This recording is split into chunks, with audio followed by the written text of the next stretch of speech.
आज का हमारा विषय है रीतिकाल और भूषण का युगबोध।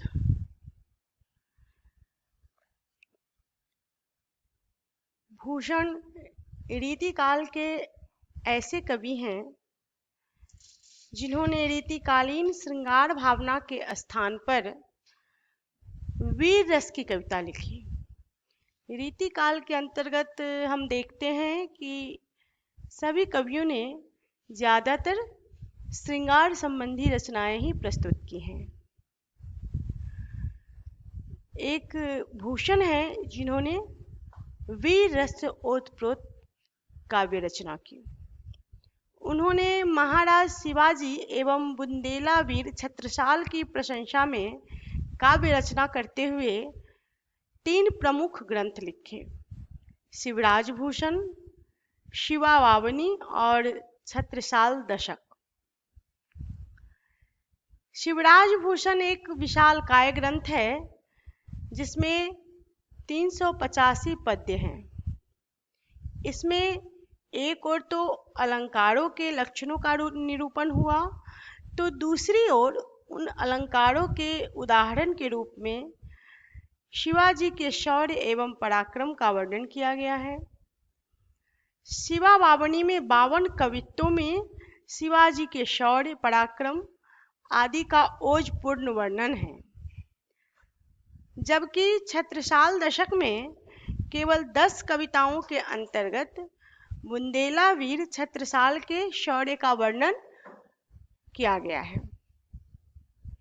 शिवराज भूषण में कवि ने शिवाजी के जन्म से लेकर हिंदू पदशाही की स्थापना जितनी भी ऐतिहासिक घटनाएं शिवाजी के जीवन से संबंधित है, उनका ओजस्वी भाषा में निरूपण किया है।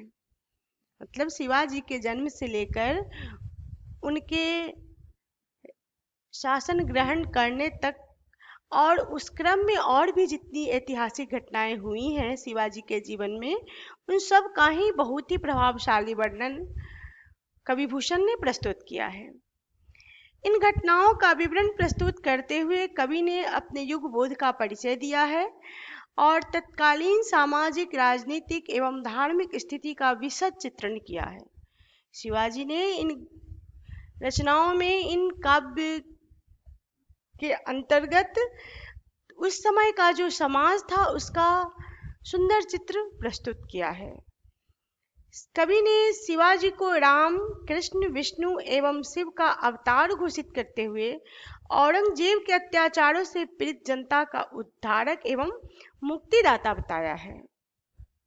भूषण ने औरंगजेब के क्रूरतापूर्ण व्यवहार का उल्लेख करते हुए बताया है कि उस समय हिंदुओं के देव स्थानों को गिराया जाता था, देव मूर्तियां तोड़ दी जाती थीं और मंदिरों को गिराकर वहां मस्जिदें बना दी जाती थीं। हिंदुओं के पूज्य पुरुषों, महात्माओं को सताया जाता था और वर्ण व्यवस्था को मिटा दिया जाता था। इस स्थिति का चित्रण भूषण ने अपने प्रस्तुत कवित्व में बहुत ही प्रभावशाली, ओजस्वी ढंग में किया है। देवल गिरावते फिरावते निशान अली, ऐसे समय रावणाने सबय गए लबकी, गौरा गणपति आए औरंग को देखी ताप, अपने मुकाम सब मारी गए दबकी, पीरा पयंगंबरा दिगंबरा दिखाई देत, सिद्ध की सिधाई गई रही बात रब की, काशी हूँ की कला गई मथुरा मसीत भई, शिवाजी न हो तो सुनती होती सबकी। यदि शिवाजी नहीं होते तो संभवतः सबको मुसलमान बनाकर उनकी सुन्नत कर दी जाती। इन काव्य पंक्तियों में भूषण ने यही स्पष्ट किया है कि अगर शिवाजी का शौर्य नहीं होता, शिवाजी जैसे वीर योद्धा नहीं होते, तो तत्कालीन सामाजिक व्यवस्था में सब हिंदुओं को मुसलमान बना दिया जाता और उनकी सुन्नत कर दी जाती। भूषण ने औरंगजेब के धार्मिक अत्याचारों को देखा था। वह तथा अन्य कट्टर मुल्ला मौलवी हिंदुओं की चोटियां कटवा रहे थे, जनेऊ उतरवा रहे थे, वेद पुराणों की होली जला रहे थे। ऐसे समय महाराज शिवाजी जैसे जननायक की आवश्यकता थी जो इन अत्याचारों पर अंकुश लगाकर आतताइयों का दमन कर सके।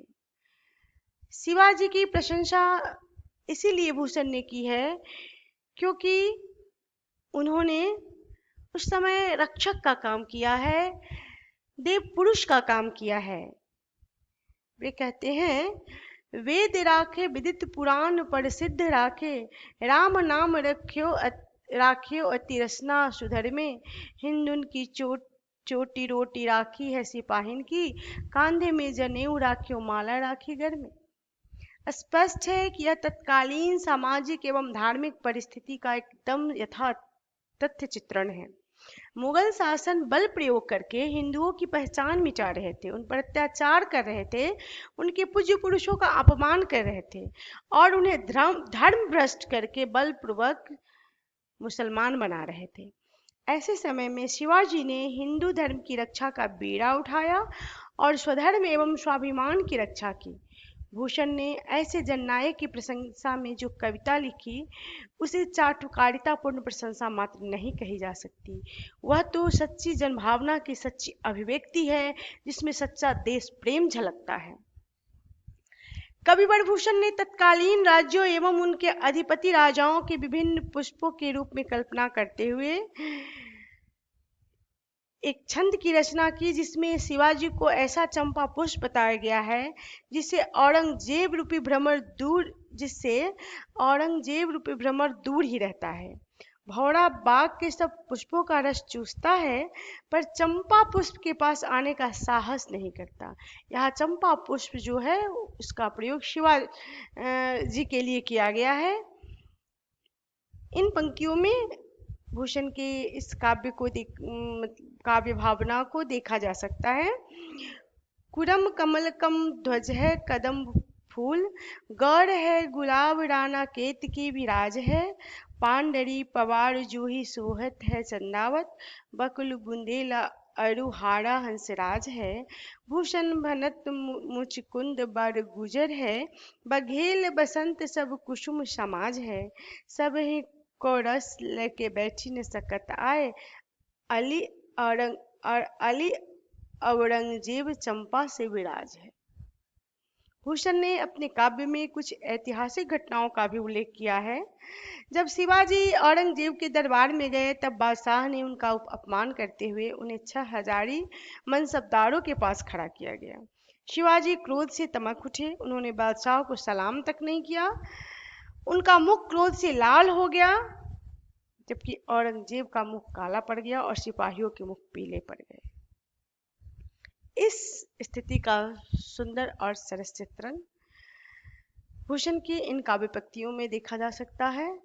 सवन के ऊपर ही ठाडो रहिबे के जोग, ताहे खड़ो कियो 6 हजारिन के नियरे, जान गैरी मिसिल गुशीले गुसाधरी मनु, किन्हो न सलाम न बचन बोले सियरे, भूषण बनत महावीर बल कन लाग्यो, सारी पातशाही के उड़ाए गए जियरे, टपकते लाल मुख शिवा को निरखी भय, शाह मुँह 9 रंग सिपाही मुख पियरे। शिवाजी की ऐसी धाक, उनका ऐसा प्रभाव मुगल साम्राज्य में था कि मुगलों की रानियां उनके नाम से घबरा जाती थीं। कविवर भूषण ने शिवाजी के इस आतंक के कारण मुगल स्त्रियों की जो दशा का वर्णन किया है उसका अलंकारिक वर्णन देखा जा सकता है इन पंक्तियों में। भूषण शिथिल अंग विजन डुलाती तैब विजन डुलाती हैं, भूषण भनत शिवराज वीर तेरे त्रास, नगन जराती तैब नगन जराती हैं। भूषण वीर रस के ओज से संपन्न राष्ट्रीय कवि थे। उनकी कविता में राष्ट्रीयता का तत्व विद्यमान है। उन्होंने उन्हीं राजाओं की प्रशंसा में काव्य रचना की है जो जन कल्याण में सन्नद्ध रहे हैं, लगे रहे हैं और जिन्होंने हिंदुओं के राष्ट्रीय स्वाभिमान की रक्षा की। वे आश्रयदाताओं के कोरे प्रशंसक नहीं हैं बल्कि धर्म संस्थापक जननायकों के प्रशंसक हैं। इसीलिए आचार्य रामचंद्र शुक्ल ने भूषण के बारे में टिप्पणी करते हुए लिखा है, शिवाजी और छत्रसाल की वीरता के वर्णनों में कोई कवियों की झूठी खुशामद नहीं कह सकता। शिवाजी और छत्रसाल की वीरता के वर्णन को कोई कवियों की झूठी खुशामद नहीं कह सकता। वे आश्रयदाताओं की प्रशंसा की प्रथा के अनुसरण मात्र नहीं है। इन दो वीरों का जिस उत्साह के साथ सारी हिंदू जनता स्मरण करती है, उसी की वंदना भूषण ने की है। निष्कर्ष यह है कि भूषण के काव्य में तत्कालीन सामाजिक, राजनीतिक, धार्मिक एवं सांस्कृतिक चेतना विद्यमान है। उनकी कविता में युगबोध जीवंत रूप में दिखाई पड़ता है। उनकी कविता में जनजीवन का प्रभावी चित्रांकन हुआ है तथा वह लोक मंगल की भावना से अनुप्राणित है। इसीलिए भूषण को जातीय कवि या राष्ट्रीय कवि की संज्ञा प्रदान की गई है।